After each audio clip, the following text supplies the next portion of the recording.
अभी माननीय शिक्षा मंत्री प्रोफेसर चंद्रशेखर यादव जी का तुलसीकृत रामचरितमानस पर कुछ टिप्पणी आई है। आप इसे किस रूप में देखते हैं? अरे ये तो बड़ा गरमाया हुआ प्रश्न है। आज के अखबार का भी हेडलाइन है, 4 दिनों से यही चल रहा है। देखिए, लेकिन हम लोग जिस धारा में जीते हैं ना, जिस मानस में विचरते हैं, वहां राजनेताओं की बातों पर टिप्पणी करने की जरूरत नहीं है, और ऐसे भी हम लोग की बातों का कोई महत्व भी नहीं है। लेकिन आपने प्रश्न पूछा है तो हम उसके उत्तर देने तक सीमित रहेंगे। उत्तर देंगे हम आपके प्रश्न का। माननीय शिक्षा मंत्री जी ने क्या कहा है? रामचरितमानस के कुछ चौपाइयों का, दोहों का क्या अर्थ निकाला? पहले उनकी बातों को देखें तो स्पष्ट हो जाएगा। उत्तरकांड के 105 नंबर दोहे के बाद की चौपाई है। किसकी चौपाई है? काक भुसुंडी पक्षीराज गरुड़ को कुछ ज्ञान की बातें कर रही है। ये काक भुसुंडी गरुड़ संवाद के बीच की बातें हैं। अधम जाति मैं विद्या पाया, भय जथा आदि दूध पियाए, ये है चौपाई। अधम जाति मैं वहां है। माननीय मंत्री जी ने क्या कहा? अधम जाति में। यही मैं और मैं के चलते घोटाला हो गया, इतना हंगामा हो गया। काक भुसुंडी जो कह रहे हैं, देखिए, मैं कहने पर और मैं कहने पर सारा अर्थ बदल जाता है। काक मतलब कौवा, कौवा की योनि में है, वो जीवात्मा कौवा की योनि में है।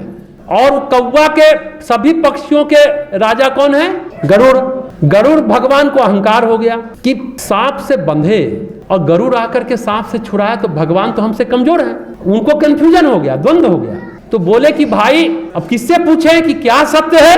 तो भगवान शिव को कहे कि अरे मैं तो अभी जा रहा हूं, खग की भाषा खग जाने, पक्षीराज गरुड़ है, आप पक्षी कौवा के पास, काक भुसुंडी के पास चले जाइए कैलाश पर्वत पर, उनसे इस प्रश्न का उत्तर ले लीजिए, समाधान ले लीजिए अपने जिज्ञासा का। जो बात हो रही है उत्तरकांड में रामचरितमानस के, अधम जाति, वो कहते हैं कि मैं पिछले जन्म में अधम जाति में रहा। वो अपने बारे में कह रहे कि मैं अधम हूं, वो सारे जनता को नहीं कह रहे हैं काक भुसुंडी। अर्थ हो गया अधम जाति में, अधम जाति मैं। क्लियर हो जाएगा, आप सभी को, एक साधारण आदमी भी समझ जाएगा इस बात को। काक भुसुंडी पिछला जन्म बताते हैं कि मैं शिव की आराधना करता था, शिव का मंत्र जप करता था, और मैं जप करते करते मेरे हृदय में दम्भ आ गया, अहंकार बढ़ गया। और अहंकार बढ़ गया तो मैं कहता था कि जो विष्णु की उपासना करेगा उसको मैं नीची नजरों से देखता था, उसके लिए बुराई करता था, कुछ भी बोलता रहता था। क्या बोल? मैं खलमल संकुल मति नीच बस मोह। चौपाई है कि मेरे हृदय में दंभ और अहंकार बढ़ता गया, मैं दुष्ट हूं, मैं नीच जाति हूं, पापी हूं, मेरी बुद्धि मलिन हो गई मोह के कारण।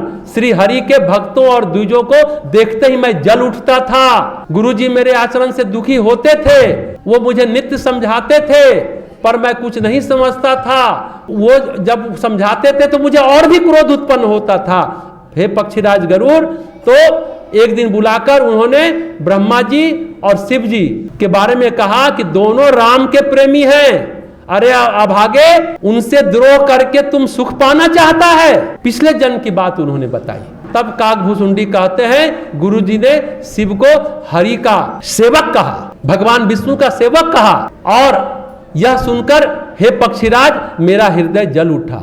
नीच जाति का मैं विद्या पाकर, गुरु का ज्ञान पाकर ऐसा हो गया जैसे दूध पिलाने से सांप जहर ही छोड़ता है। मैं नीच जाति का, मैं दुष्ट, मैं अधम। जिस तरह सांप को दूध भी पिलाओ तो जहर देता है, मैं दुष्ट। वो अपने लिए कह रहे हैं, न कि किसी और को, आम जनता को संबोधित कर रहे। यही फर्क हो गया, और यह कि समझ में नहीं आ रहा। मैं नीच जाति का, जबकि वो अपने आप को कौवा का है, कौवा योनि में जन्म हुआ है। भुसुंडी अपने को ही संबोधित कर रहे हैं, मैं दुष्ट, मैं मलिन, मैं छोटी बुद्धि वाला, अभागा, खुद को कह रहे हैं। वो आगे क्या कहते हैं, ध्यान से सुनिए। जब आप लोग जानने आए हैं तो उत्तरकांड में ये बात समझ लीजिए, तो आप लोग का भी कंफ्यूजन दूर रहेगा। जब मैंने गुरु से द्रोह ही कर लिया तब मुझे कौवा का योनि मिला। बात भी सही है। वो क्या कहते हैं कि नीच जाति का मनुष्य, काक भुसुंडी कर रहे हैं, जब बड़ाई पाता है, उसकी प्रशंसा होती है, तो वह सबसे पहले उसी को मारकर उसी का नाश करता है जो उसका बड़ाई करता है। ये जान लीजिए। ये काक भुसुंडी बहुत ज्ञान की बात कर रहे हैं। जैसे आग से उत्पन्न धुआं मेघ की पदवी पाकर उसी अग्नि को बुझा देता है। देखिए गोस्वामी जी की उपमा कितनी अच्छी अच्छी है, तुलना। काक भुसुंडी क्या क्या कह रहे हैं? काक भुसुंडी कह रहे हैं मैं नीच जाति का हूं, मेरी बुद्धि मलिन है, मैं अभागा हूं। जिस तरह कम बुद्धि वाला व्यक्ति जो उसको आगे बढ़ाता है पहले उसी को नाश कर देता है, जिस तरह आग से निकला धुआं मेघ बन जाता है और आग को ही बुझा देता है। देखिए कैसा कैसा उदाहरण दे रहे हैं, देखते जाइए। और राह चलने वाले धूल जो रास्ते में है निरादर पाता है। धूल मट्टी आप जानते हैं, धूल मट्टी निरादर पाता है, परा रहता है। अब उसको क्या करता है, हर एक आने जाने वालों की लात की मार खाता है धूल। कितना बढ़िया उदाहरण गोस्वामी तुलसीदास जी काकभूसुंडी के माध्यम से दे रहे हैं। और जब पवन उड़ता है धूल को अपने साथ लेके, कहते हैं गोस्वामी जी उसी हवा को भर देता है, हवा को मैला कर देता है। और राजा हो, मंत्री हो, प्रजा हो, सबके आंख में वो धूल पड़ता है और चुभता है, आंख खराब होता है। तो धूल की जैसी स्थिति है वही मेरी स्थिति है, धुएं की जो स्थिति है वो मेरी स्थिति है। आगे क्या बोलते हैं, इसलिए जो बुद्धिमान मनुष्य होते हैं वो पतितों का संग नहीं करते। इसलिए कवि और पंडित यानी ज्ञानी दुष्ट व्यक्ति से न प्रेम करते हैं न उससे लड़ाई करते हैं। कहते हैं कलह भी नहीं करते और प्रेम करते हैं, क्योंकि दोनों बुरा है दुष्टों के साथ करने से। इसलिए ज्ञानी और पंडित जो होते हैं वो उनसे ये उदासीन रहते हैं। दुष्ट व्यक्ति के बारे में क्या ज्ञानी क्या करते हैं, क्या बोलते हैं, कुत्ता जा रहा होता है तो आप लोग क्या करते हैं, दूर से ही अलग हो जाते हैं, साइड हो जाते हैं। बोलते दुष्ट लोग कुत्ते की तरह होते हैं, उनको दूर से ही त्याग देना चाहिए। जैसे ज्ञानी लोग अलग से ही रास्ता बना लेते हैं, कुत्ता देख करके निकल जाते हैं, दुष्टों को देख के निकल जाना चाहिए। देखिए गोस्वामी जी की तुलना देखिए, एक से एक जबरदस्त है तुलना। मैं दुष्ट था, मेरे हृदय में कपट थी, कुटिलता थी, इसलिए गुरु भी हमको कौवा का योनि दे दिया। अब बताइए काकभूसुंडी अपने लिए ये बातें कर रहे हैं, उसमें कोई गलत बात नहीं है। रामचरितमानस में तुलसीदास ऐसी उपमा देते हैं कि कठिन बात भी बहुत आसानी से सरलता से समझ में आ जाती है। लेकिन सबका अपना अपना तल होता है सोचने विचारने का, आप उन्हें समझा नहीं सकते, वो अपने ऑर्बिट में ही चक्कर काटते रहेंगे। जब तक वो खुद ना समझना चाहे उनको आप समझा नहीं सकते। विप्र पंडित का मतलब क्या होता है, जो सदाचारी है वही ब्रह्मनिष्ठ होता है, भूसुर होता है। और अधम यानी दुराचारी, इस बात को स्पष्ट समझिए। अधम जाति मैं, वो अपनी निंदा खुद कर रहे हैं, और मैं अभिमानी हो गया क्योंकि मैं नीच जाति का हूं। वो किसी जाति की निंदा नहीं कर, वो अपनी निंदा कर रहे हैं। जैसे दूध पिलाने से सांप, मैं ऐसा हो गया। जबरदस्ती जो विद्या प्राप्त कर रहे हैं, आजकल कौन यूनिवर्सिटी चल रहा है मालूम है, व्हाट्सएप यूनिवर्सिटी, मालूम है ना। व्हाट्सएप यूनिवर्सिटी का ज्ञान बहुत खतरनाक होता है, आ रही है बात समझ में। वैसे व्यक्ति का तो भगवान ही मालिक है। ग्रंथ को पूरा पढ़े, आगे पीछे का संदर्भ देखे, तब कोई निष्कर्ष निकाले, अपनी अपनी मान्यता बनाए। वे तो मैं बोल रहे हैं और यहां हो गया मैं के चलते अर्थ बदल गया, अनर्थ हो गया। कॉमन नाउन की बात कहीं नहीं रहे, वो तो प्रॉपर नाउन की बात कर रहे हैं। गोस्वामी जी भी भक्त हैं, उन्होंने भी क्या कहा है, भक्त अपने को कभी ऊंचा नहीं मानता, नीचा मानता है। अभी हम लोग दोहावली का अध्ययन कर रहे हैं, उसमें लिखते हैं कि भगवान की सुंदरता का बखान नहीं किया जा सकता, लेकिन मैं हठी, मैं अहंकारी, मैं ये कोशिश कर रहा हूं कि मैं भगवान के सुंदरता का, सौंदर्य का बखान कर सकूं। गोस्वामी जी भी तो भक्त हैं, इसलिए भक्त कभी अपने को ऊंचा नहीं मानता, नीचा रखता। अपने को हठी कहते हैं, दुष्ट कहते हैं, मूर्ख कहते हैं। गोस्वामी जी खुद भी अपने को कहते हैं। क्यों कहते हैं, अब आप सोचें क्यों नीचा दिखाते हैं, क्योंकि अभिमान ना हो जाए, अहंकार ना हो जाए। क्योंकि वो भक्त कौन है, भगवान का सेवक होता है। तुलसीदास जी भी अपने को, गोस्वामी जी अपने को राम का सेवक और भक्त मानते हैं। तो ये बात बड़ा महत्वपूर्ण है, ये समझने की बात। उत्तरकांड में एक और चौपाई की चर्चा माननीय शिक्षा मंत्री ने जो की है, जेवर नाधम तेली कुम्हारा स्वपच किरात कोल कलवारा। तेली, कुम्हार, चांडाल, भील, कोल और कलवार आदि जो वर्ण में नीचे हैं, वो क्या करते हैं, स्त्रियों के मरने पर या घर की संपत्ति नष्ट हो जाने पर सिर और दाढ़ी मुड़ा करके सन्यासी हो जाते हैं। ऐसा सुनने पर बड़ा बुरा लगता है। सीधे सुनिए, एक लाइन खाली सुन लीजिए बीच का तो सचमुच बुरा लगता है। पर संदर्भ क्या है, प्रसंग क्या है, ये उत्तरकांड में ही काकभूसुंडी जी गरुड़ को कह रहे हैं, कलयुग का वर्णन कर रहे हैं कि कलयुग का प्रभाव जनमानस पर क्या पड़ेगा, कलयुग होगा तो क्या क्या होगा ये बता रहे हैं। कलिमल ग्रसे धर्म सब लुप्त भय सदग्रंथ। कलयुग के पापों ने सब धर्म को ग्रस लिया है, सदग्रंथ लुप्त हो गए हैं। दंभियों ने अपनी बुद्धि से कल्पना कर करके बहुत सारे पंथ बना लेंगे कलयुग में, जो अभी हो गया, ये कब कहे होंगे।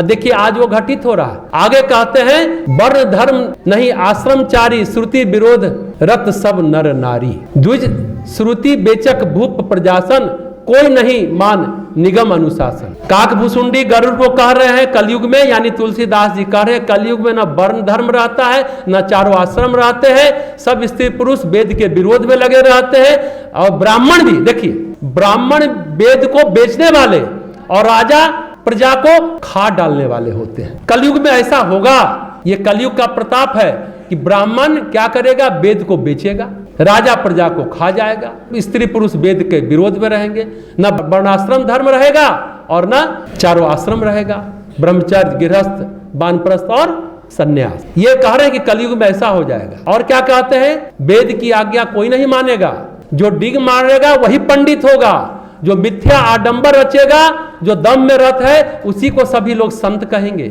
जो दूसरों का धन हरण कर लेगा वो बुद्धिमान कहलाएगा, जो झूठ बोलेगा वो गुणवान कहलाएगा, जो आचरणहीन है, वेद मार्ग छोड़े हुए हैं, कलयुग में वही ज्ञानी कहलाएगा, वही वैराग्य वाला कहलाएगा। बड़े बड़े दाढ़ी, बड़े बड़ी जटाएं होंगी, नौह बढ़ाए होगा, नख बढ़ाए होगा, वो प्रसिद्ध तपस्वी कहलाएगा। जो सब कुछ खा लेगा, अभक्ष भक्ष सब खा लेगा, वो योगी सिद्ध कहलाएगा। तो वैसे मनुष्य कलयुग में पूज्य होंगे। अभागिन स्त्रियां गुणों के धाम सुंदर पति को छोड़कर पर पुरुष का सेवन करती है। सद्गुण स्त्रियों का आभूषण होता है, सुहागन स्त्रियां आभूषण छोड़ करके रहेंगी। शिष्य और गुरु में बहरे और अंधे का हिसाब होगा।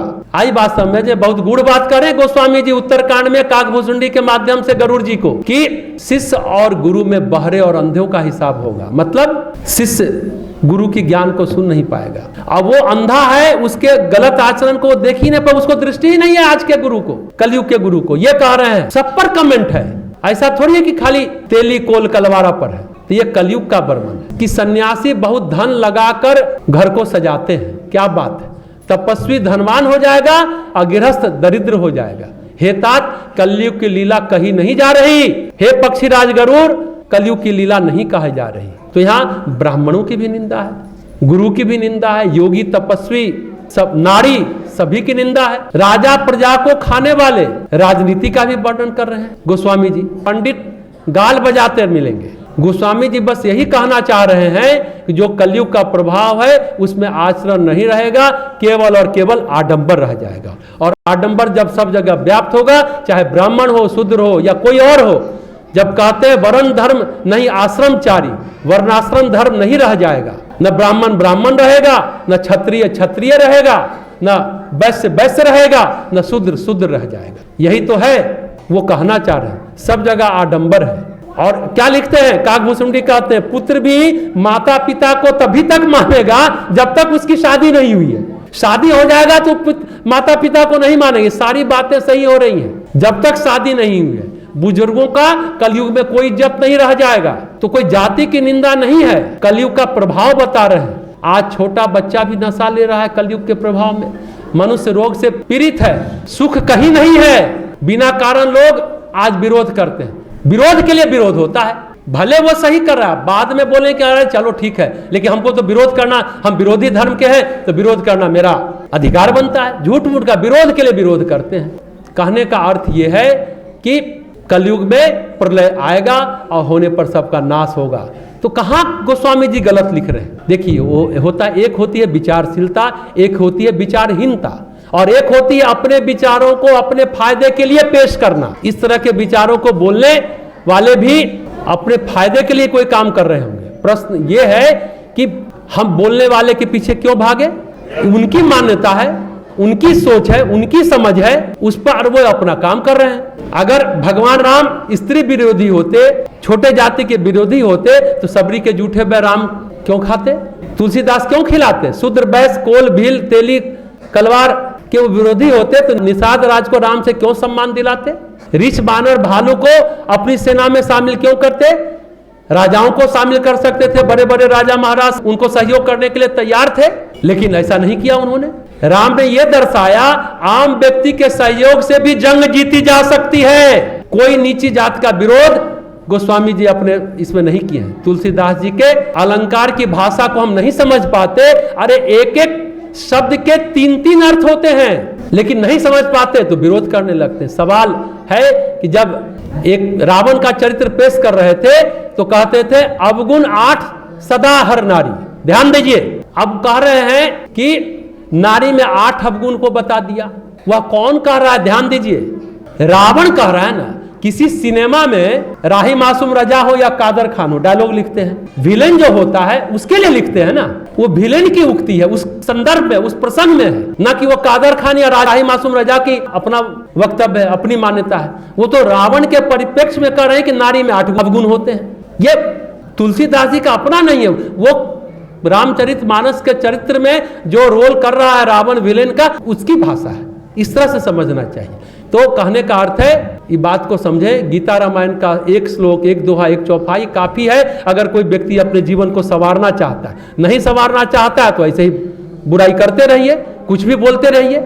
हाँ, वो उनका विचार हो सकता है, हम क्यों उस पर टिप्पणी करें। आज सबसे बड़ा अस्त्र क्या है जानते हैं? जिह्वास्त्र।